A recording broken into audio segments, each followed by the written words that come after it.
And I think that Jonathan's point is that we're at a stage of our meeting with these new spiritual technologies, if you will, where we need to start having a language that we can share in regards to the way these things work. What are the techniques? How do these technologies work in the cultures where they're embedded?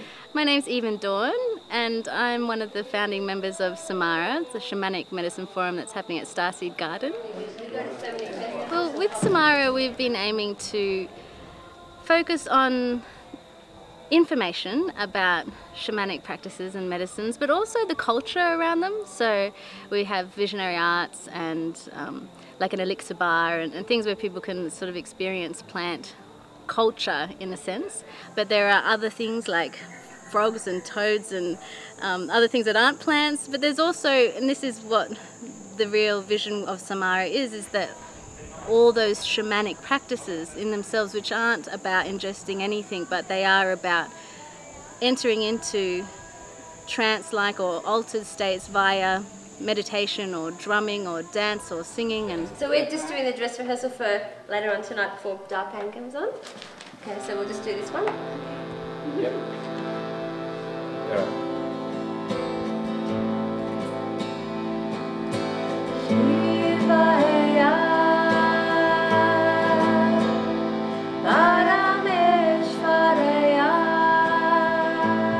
So when we're talking about things like Shamanic Medicine Forum, you know, the word shaman has been inherited from anthropology in the 20th century, and it's quite, in a way, it's like an imperialist brand that's been projected upon Indigenous medicine people, and it's what we're stuck with. And the culture of the mainstream, you know, the capitalist culture, the consumer culture, these are things which we believe really aren't really serving the human organism, aren't serving communities, aren't serving our ability to come together. This new paradigm thought, which many different conferences and festivals and individuals are representing, is anchoring with an archaic way of being, an archaic way of thought, which is, you know, things that have worked for millennia, if not tens of thousands of years, including, you know, what we're rediscovering like permaculture or shamanic medicines, or how to connect to the earth and how to connect to ourselves and how to be viable people and viable communities in the 21st century. We're in a burgeoning stage. We're just feeling our way. We're taking our first steps. And usually, when we are just taking our first steps, we have educators, and we have a system of education. Most cultures, some better than others, some more sophisticated than others. My experience of Jungian education structures are mind-blowing in terms of their sophistication. My name's Simon Green, and I'm at this gathering in order to address a prevailing and increasing issue of harm in the context of entheogenic use in Australia and elsewhere in the world, and endeavouring to open a more mature debate around how these practices work in their embedded context and how we can improve safety in that regard. well, entheogens are like theo is God, and entheogens, so it's like that which those substances that create the experience of God from within. It's basically the earth. The earth as an organism secretes psychoactive substances which change our consciousness. But everything changes our consciousness. Food changes our consciousness. Everything is essentially a drug, a chemical. And it's the language that political systems, you know, inherited from the last 40 plus years of Richard Nixon initiating the war on drugs in 1971, you know, working with us, this idea of medicines, is that we're really trying to break this stranglehold of, you know, the pharmaceutical industry, big pharma, the corporate grip that's got on the planet, the money, money, money vibe, which is really, it's killing the planet, and it's making us all sick, and they're profiting us off us being sick.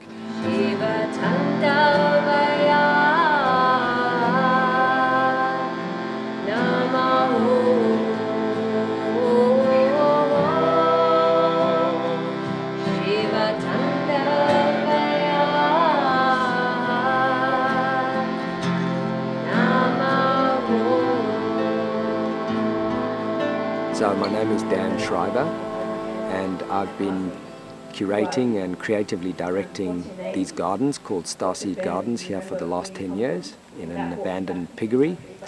And we grow all sorts of magical plants here, plants to grow your own food, to grow your own medicine, to grow your own home, your own fabrics, fibers, to clean the air and clean the water.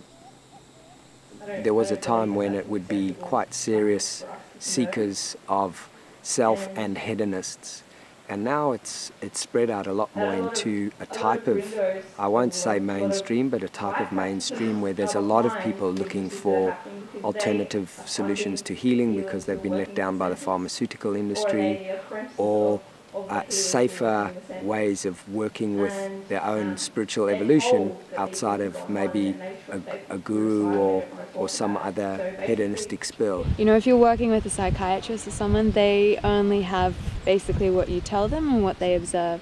But to actually have an entity, a sentient entity, come into you and to be able to reflect back to things as they are, not in a way that is really aggressive or confronting because it's another person seeing us, but in a really gentle, beautiful way.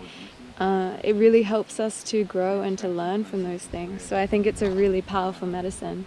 They're not necessarily addictive, they're not drugs, they're not recreational. It's hard work on yourself to discover yourself, and then once you find your power within, that's what the value of a citizen was in the Greek democracy. A citizen was someone who was empowered to vote because they were fully able to exercise, their intellect in choosing the right decisions. I feel that there's been people throughout all times who have been drawn to this kind of work, and saying that it's not for everyone. There's a certain constitution or a certain predisposition towards working in this way. I think that's something that would be touched on here, is like this very Western idea that the individual, the idea of the individual is separate to that of nature, whereas in Oriental context there is no nature. I am nature, It could seem out there that this is something to explore, but in some ways I think that this paradigm that we see with the environment and the separation from nature, like nature itself actually provides the tools to be able to heal the disconnection that we've had. We're recording all the talks, and we'll be offering those talks for free over the next 12 months, and then we'll be doing a streaming service next year to connect with global audiences. Because here's the thing, I travel all over the world doing this. I do ayahuasca retreats in Peru every 3 months or so.